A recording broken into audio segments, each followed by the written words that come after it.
Olá, graça e paz. Gostaria de meditar com os irmãos uma passagem muito interessante que está no Evangelho de Lucas, no capítulo 22. Abra sua Bíblia aí, Evangelho de Lucas, no capítulo 22, vamos ler aqui o versos 31 até o verso 34.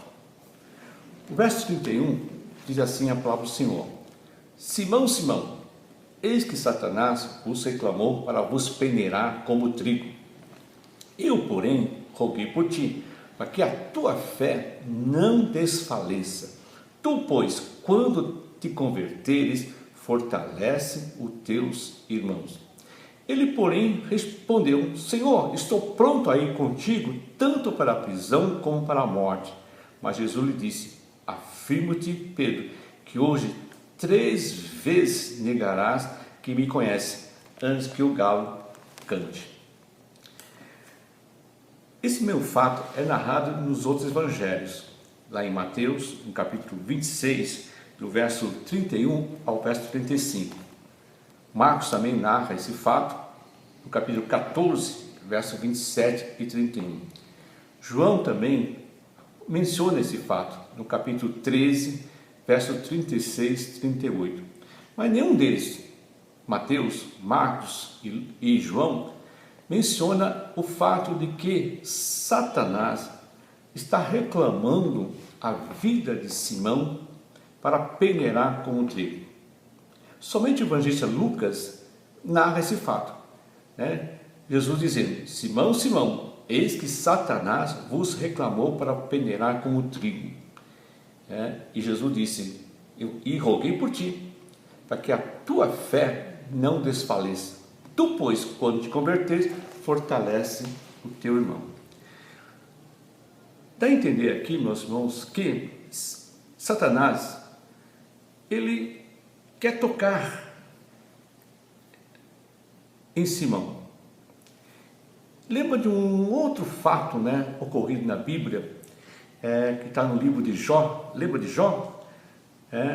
Há uma reunião lá nos céus, em que os anjos comparecem diante de Deus, creio assim, para prestar conta, e um deles que aparece lá é Satanás. E Deus chama à parte e começa a conversar com Satanás.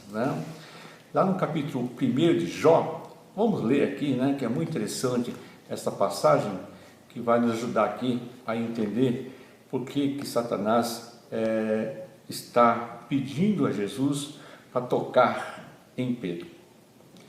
No capítulo 1, verso 6, num dia em que os filhos de Deus vieram apresentar-se perante o Senhor, veio também Satanás entre eles. Então perguntou o Senhor a Satanás: de onde vens? Satanás respondeu ao Senhor e disse: ir rodear a terra e passear por ela.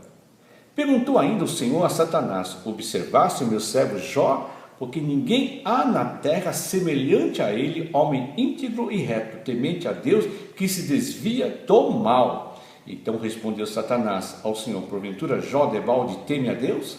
Acaso não o cercaste com a sebe? A ele, a sua casa e tudo quanto tem?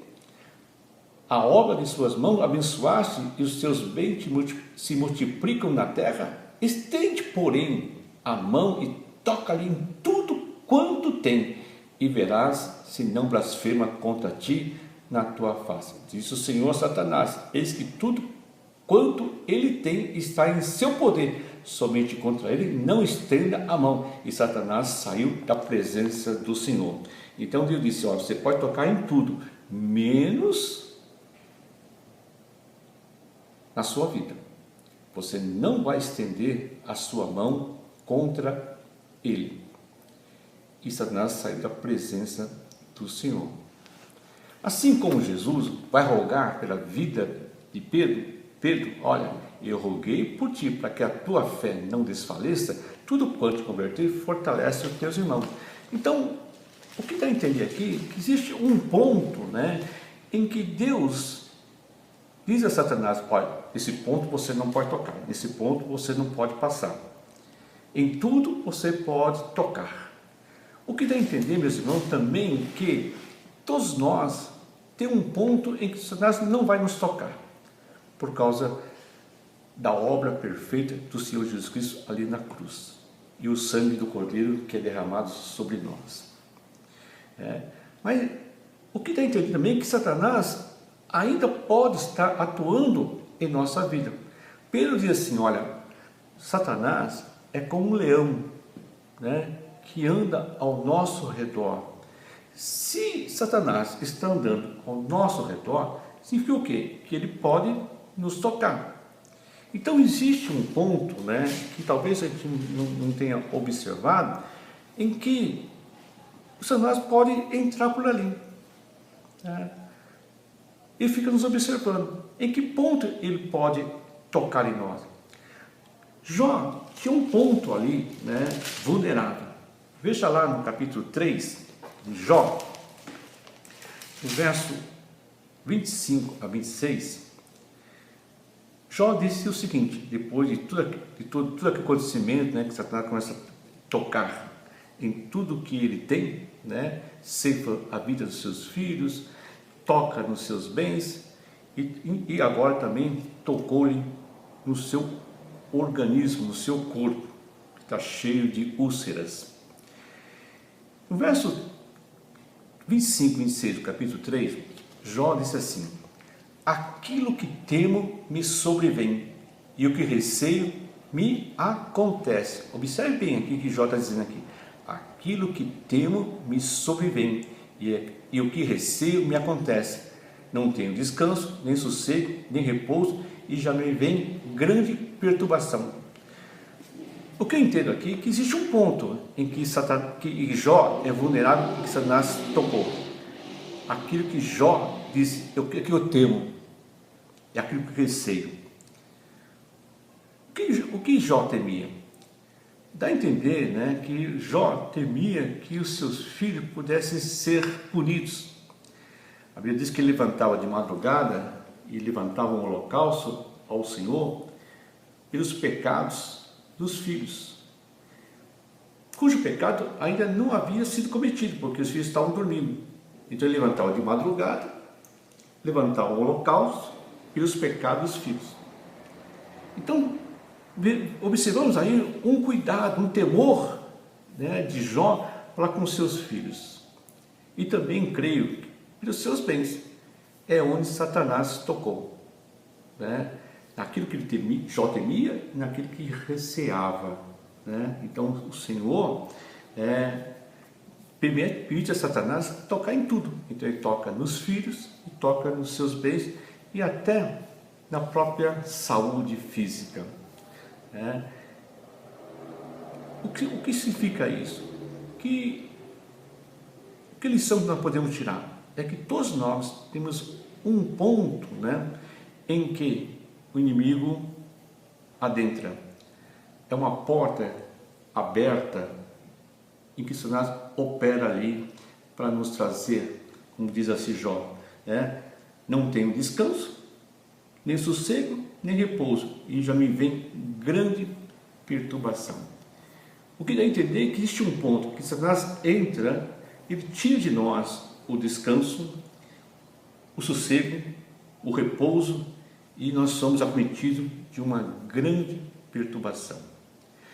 O que dá a entender que Pedro também, né, tinha um ponto em que Satanás entrou na vida de Pedro. Nós sabemos que Satanás entrou em Pedro, e a tal ponto, né, de negar Jesus 3 vezes, assim como Jesus havia dito aqui. Não somente Pedro era vulnerável, mas eu creio que, por que Pedro, né? Você poderia perguntar, mas por que Pedro e os outros?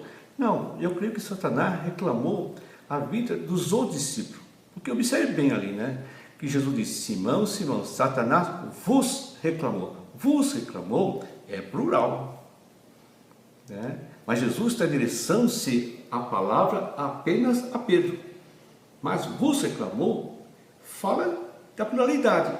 Quer dizer, eu creio que ali no vos reclamou está relacionado quem? Os outros discípulos.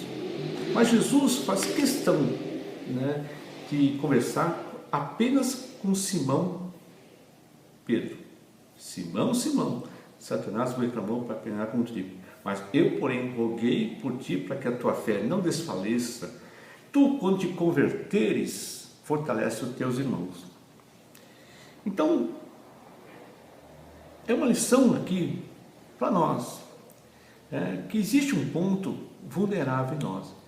Tem uma passagem na Bíblia, lá em Ezequiel, no capítulo 20, no verso 30, tem também que você puder aí abrir a sua Bíblia, eu vou ler aqui para não ficar nas minhas palavras.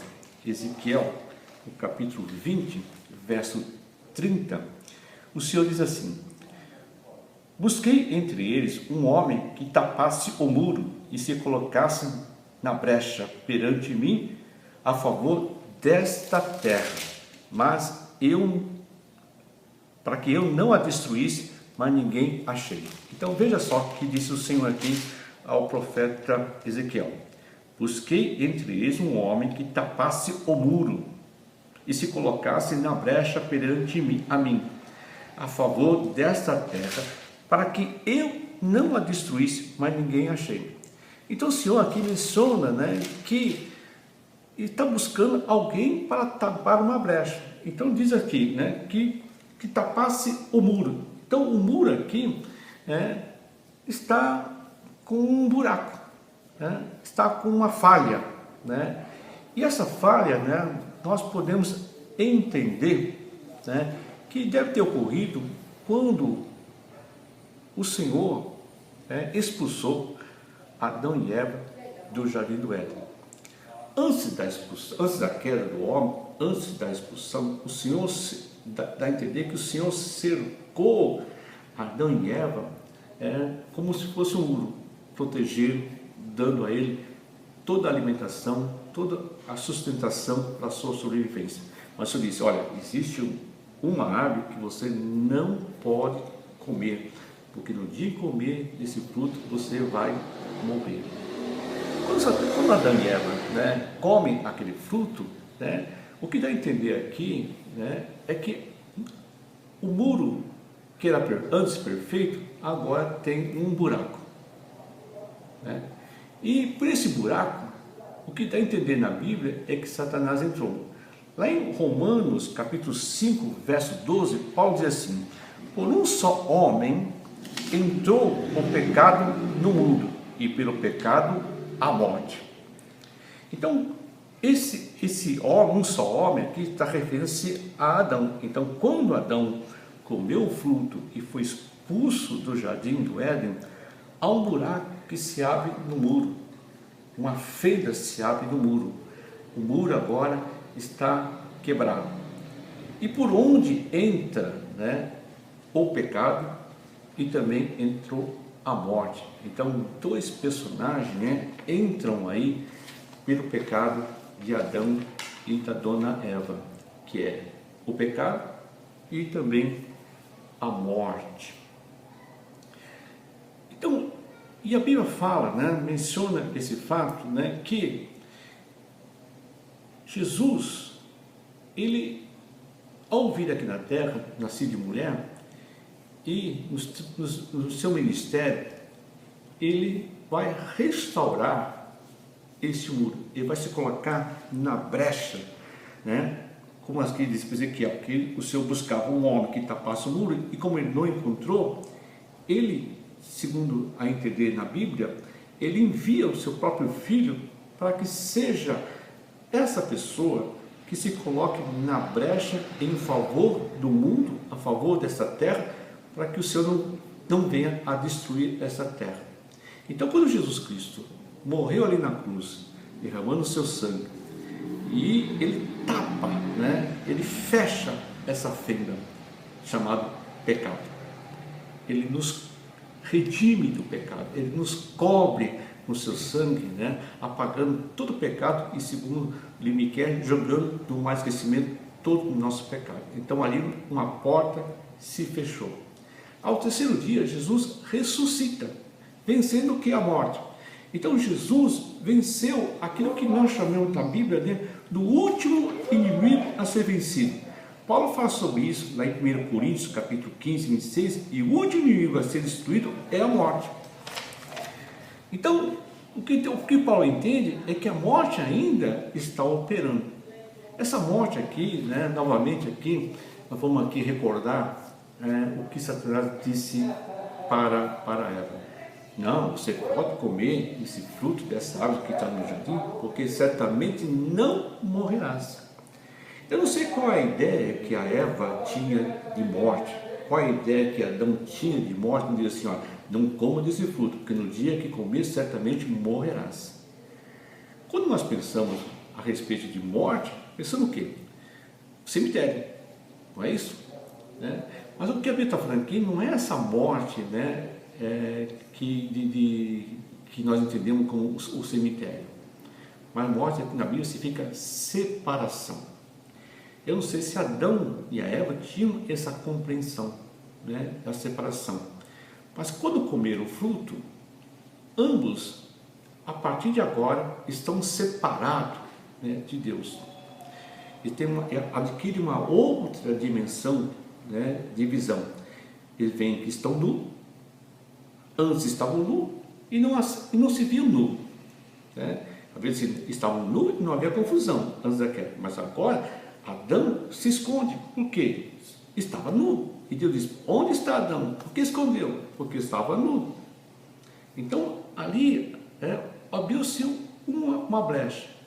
Nós perdemos ali uma parte da imagem de Deus, a semelhança com Deus. E o homem agora jaz no mundo, né, de malignidade. E o pecado vai se acentuando. Né? Se vocês lerem aqui de Gênesis capítulo 6, no capítulo 9, você vai entender que Deus se revela, revelando que precisa julgar e punir o pecado. E Jesus, quando veio, nascido de mulher, e morre na cruz ao terceiro dia, ele vai punir o pecado e vai julgar o pecado. Por isso que Paulo diz: em Cristo Jesus, a partir de agora, não há nenhuma condenação pela obra perfeita do Senhor Jesus na cruz. Então, quem tem o Espírito Santo, né? Então nós conhecemos biblicamente que assim que nós ensinamos, que quando você aceitou Jesus Cristo, você recebeu o Espírito Santo. Se você tem o Espírito Santo, você tem a vida. Então não há nenhum tipo de condenação. Isso que é a vida eterna. Não há nenhuma condenação para nós. Nós somos uma nova criatura em Cristo. Mas estamos lidando com a morte. É interessante que Jesus diz assim: olha, quando tu converteres, né?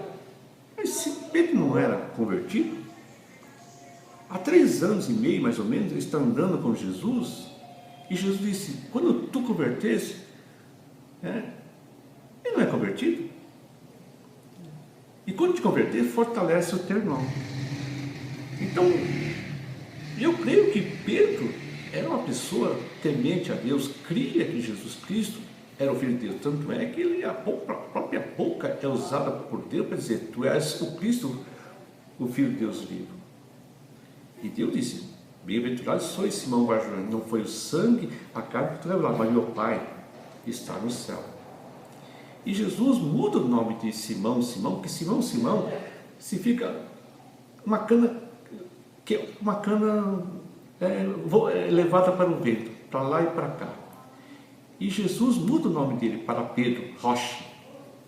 Sobre essa rocha eu vou edificar a minha igreja. Por isso assim: Simão, o Satanás reclamou e diz assim: Pedro, hoje mesmo negarás que não me conhece. Antes que o galo cante 3 vezes, tu vai me negar. Então existe um ponto, em que dá a entender que Satanás pode entrar. Há uma brecha ainda, enquanto estamos aqui na terra, o muro ainda não está toda ela reparada. Existe uma brecha em que Satanás vai entrar para tirar de nós o descanso, o sossego, o repouso. E como Jó diz: grande perturbação vem sobre mim. E sabemos disso, E aí comecei a ficar pensando: meu Deus do céu, dancei.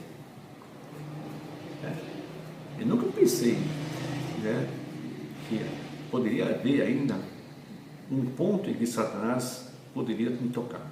Se Pedro diz que está em nosso redor, bramando como um leão, né, rugindo como um leão, por que o Satanás está em nossa volta? Porque ele acha que pode entrar, tocar nós, assim como quis tocar em Pedro, assim como tocou em Jó. Mas sabemos que o inimigo pode entrar, mas Jesus está rogando por nós. Mas qual é a brecha? Qual é esse fator que dá direito de Satanás de nos tocar, de nos peneirar como trigo? Jó, no capítulo 3, né, dá a entender que ele amaldiçoa o dia que nasceu. Aí pronto. Foi uma porta que se abriu, uma brecha que se abriu, e os amigos de Jó vieram em cima, tentando justificar aquele fato todo. Você cometeu alguma coisa errada contra Deus. Deus está te punindo porque você fez alguma coisa que o desagradou, e assim por diante. E a coisa foi criando uma situação complicada na vida de Jó, né? Pedro foi alertado, né? Você lê em outros evangelhos aqui, vamos ver aqui o evangelho mais próximo de nós aqui, vamos ver aqui o Marcos, né? Marcos aqui, que é próximo a Lucas. No verso 27, Jesus disse assim a todos. Então lhe disse Jesus: todo vós vos escandalizeis, porque está escrito: ferirei o pastor e as ovelhas ficarão dispersas. Mas depois da minha ressurreição irei adiante de vós para a Galileia. Disse-lhe Pedro: ainda que todos se escandalizem, eu jamais. Respondeu Jesus: em verdade te digo que hoje, nesta noite, antes que 2 vezes cante o galo, tu me negarás 3 vezes. Mas ele insistiu com mais veemência: ainda que não me seja necessário morrer contigo, de nenhum modo te negarei. Assim disseram todos. O que eu aprendo aqui é que Jesus disse a palavra, o que vai acontecer. Deus disse a Adão e Eva o que ia acontecer. Ele disse a palavra: olha, se você comer desse fruto que está na árvore no meio do jardim, morrerás. E Jesus disse assim: todos vós, inclusive quem estava ali, Pedro, todos vocês aqui, ferirei o pastor e as ovelhas ficarão dispersas, né? E Pedro disse não. Então, o que eu entendo, né, que eu posso entender aqui, né, um ponto em que Satanás pode estar nos tocando hoje, porque o pecado não, porque Jesus Cristo já fechou esse buraco, essa brecha no nosso muro, né? O pecado não tem mais poder sobre nós, não há nenhum tipo de condenação, somos nova criatura. Mas existe um ponto ali, né, que ainda é vulnerável, que é em relação à palavra de Deus. O que você entende da palavra de Deus? O que Deus tem lhe dito? Qual é a palavra que o Senhor tem lhe dito? Tem muitas palavras aqui, muitas promessas. Interessante para nós. Pelas palavras de Deus, nós somos já vitoriosos. O Apocalipse diz assim: já venceste o maligno pela palavra de Deus e pelo sangue do Cordeiro. Somos mais do que vitoriosos. Maior aquele que está em nós do que está no mundo. As portas do inferno não vão prevalecer contra a igreja. O Senhor nos cercou, assim como Satanás reclamou: o Senhor cerca aí, né, Jó, uma cerca cheia de espinhos, protegendo a vida dele, a família dele, tudo que ele tem, o Senhor protege, mas Deixa eu entrar aí nessa segurança de Jó, para ver e tocar nas coisas dele, para ver se ele não vai reclamar, se ele não vai murmurar, se ele não vai se queixar. E Deus permitiu. Tocou em tudo. Jó enfrentou toda aquela situação, mas ele disse: nunca deixarei de louvar e glorificar a Deus, não vou amaldiçoar a Deus. Mulher, que doidice, essa de amaldiçoar a Deus? Não, nu eu vim e nu voltarei. Se o Senhor quiser tirar, tire, mas eu vou continuar crendo em Deus, glorificando a Deus. Aí uma lição também para nós, né? Eu estou lendo um livro muito interessante, né? Da Cynthia Held, que fala assim: tornando-se uma mulher plena em Deus.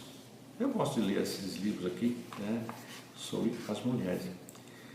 A autora, a Cynthia, desse livro, ela também menciona aqui um fato muito interessante, né, que gostaria de compartilhar com os irmãos.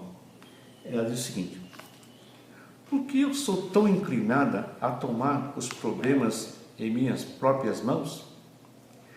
Por que eu penso saber o que é melhor? Por que busco satisfação no mundo? Por que não acredito que Deus é tudo o que preciso? Eu achei interessante isso aqui, né? Será que nós reconhecemos que tudo que nós precisamos é Deus?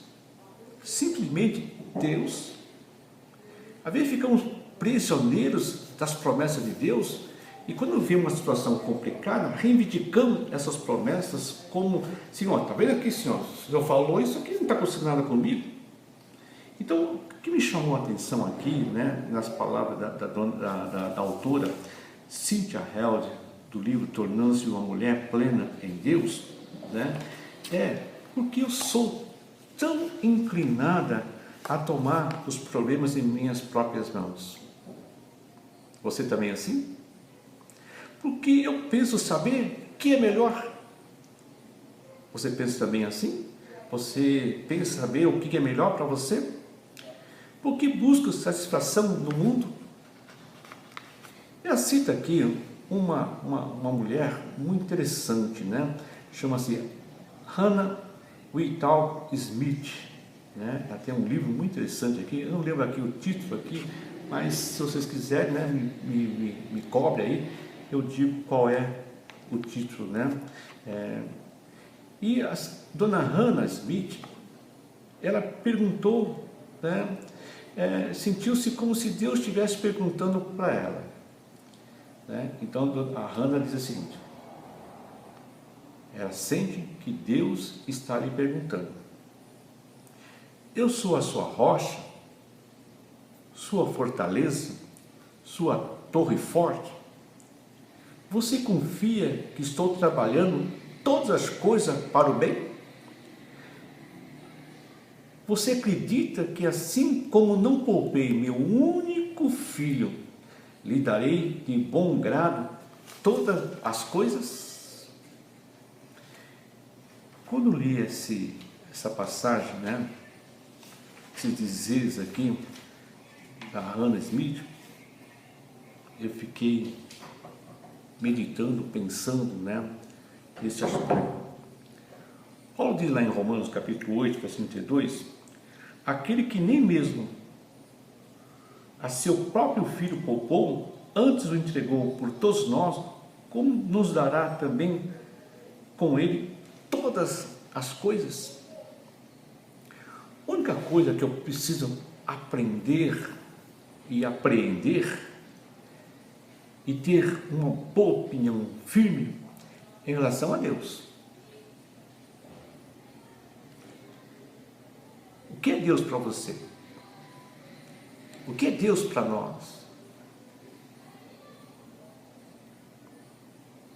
Por que você acredita que Deus é tudo do que você precisa? Jesus disse: você não pode fazer nada sem mim.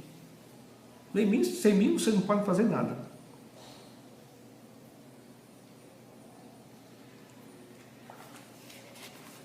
Tem uma passagem nos Salmos 144, verso 3, que a Cynthia Held menciona aqui no seu livro, diz assim: Senhor, que é o homem para que o conheças? É Deus que se sacrifica em nosso favor? Que é o homem para que conheça, e o filho do homem para que o estimes? É Deus quem dá a vida.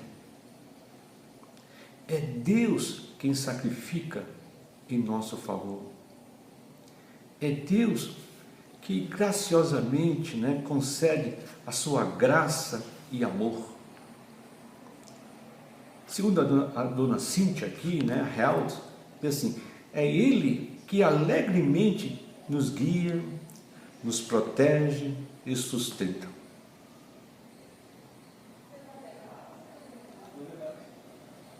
E a Cynthia Held diz assim: para mim, Ele é o suficiente pastor que deseja ser o suficiente para nós. Eu creio nisso. Que Deus, que o Criador do céu e da terra, que Deus deseja ser suficiente para nós. Ele quer ser simplesmente Deus. Eu lembro de um psicólogo chamado Carl Jung. Carl Jung é um dos pais da psicologia, e ele é um grande conhecedor da palavra de Deus, porque ele nasceu na igreja presbiteriana. E um dia perguntaram para ele assim: Dr. Carl Jung, o senhor crê em Deus? E Carl Jung disse: não, eu não creio em Deus. E as pessoas ficaram ali, assombradas com aquela resposta de Carl Jung, que ele não cria em Deus. E perguntaram, insistiram: mas como assim? O senhor não crê em Deus, Carl Jung? Ele disse: eu sei que Deus existe. Isso me basta. Depois ele esclarece esse fato, dizendo assim: se eu disser que eu creio em Deus, eu tenho que justificar. Você vai dizer: por que você crê em Deus? Quais são as razões de você crer em Deus? E vou ter que apresentar as minhas opiniões teológicas. Posso até citar versículos bíblicos. Então você poderia dizer assim, que eu estou errado. Você poderia julgar, pela minha opinião, pela minha crença. Você poderia até duvidar. Então eu não digo que creio, eu digo que Ele existe. Eu creio, meus irmãos, que é interessante isso, Eu aprendi muito com essa passagem de Davi até hoje, Se alguém perguntar: você crê em Deus? Eu disse: não, eu sei que Ele existe. É o suficiente para a minha vida espiritual. Espero que seja o suficiente para a sua vida espiritual. Eu sei que Ele existe, que algo está fazendo por nós, por mim e por você. O Salmo 91, que é um salmo que todos conhecem, que é um salmo que todos têm aí aberto. Tem outro Salmo 23 que também ficam abertos, mas tem os crentes do partido do Salmo 23, tem os crentes do partido do Salmo 91. Eu gosto de ambos e leio ambos, mas o Salmo 91 para mim hoje, no dia que estou vivendo aqui, vivenciando, é muito forte, é edificante. Ele diz assim no Salmo 91, o salmista: nenhum mal te sucederá, praga nenhuma chegará à tua tenda, porque aos seus anjos dará ordem a teu respeito, para que te guardem em todos os teus caminhos. Eles te sustentarão nas suas mãos, para não tropeçares em alguma pedra. Pisarás o leão e a áspide, calcarás aos pés o leãozinho e a serpente. Porque a mim se apegou com amor, aleluia. Eu o livrarei, por-o-ei a salvo, porque conhece o seu nome. Ele me invocará e eu lhe responderei. Na sua angústia eu estarei com ele, levar-o-ei e o glorificarei, saciar-o-ei com longevidade e lhe mostrarei a minha salvação. Já ganhei o dia. É isso. É isso que me dá confiança, é isso que me dá certeza de acordar, né, de manhã cedo e saber que aquele dia que vai se desenrolar já é um dia em que a vitória está garantida, porque Ele se apegou a mim e se apegou a você, e por causa disso, Ele se apegou com amor. Ele vai nos livrar, vai nos colocar a salvo, e se nós invocarmos o seu nome, temos a certeza que Ele vai responder. Isso para mim é Deus, unicamente Deus, sem pontinhos, sem acréscimos, só Deus. É a palavra que o inimigo vai entrar em nossa vida, é pela palavra. Se a sua palavra for vacilante, se a sua opinião em relação a Deus for vacilante, ele vai invocar a palavra de Deus na sua vida e vai tocar em você, vai querer peneirar você como Pedro, Satanás vos rogou para peneirar como trigo, mas graças a Deus que o Senhor está rogando por nós, para que a nossa fé não desfaleça.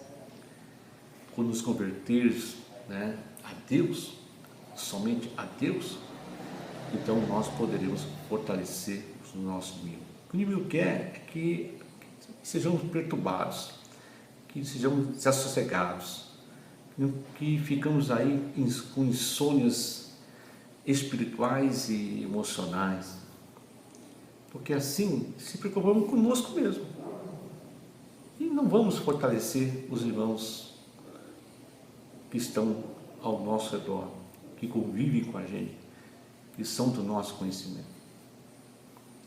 Deus, como disse Cynthia Harold,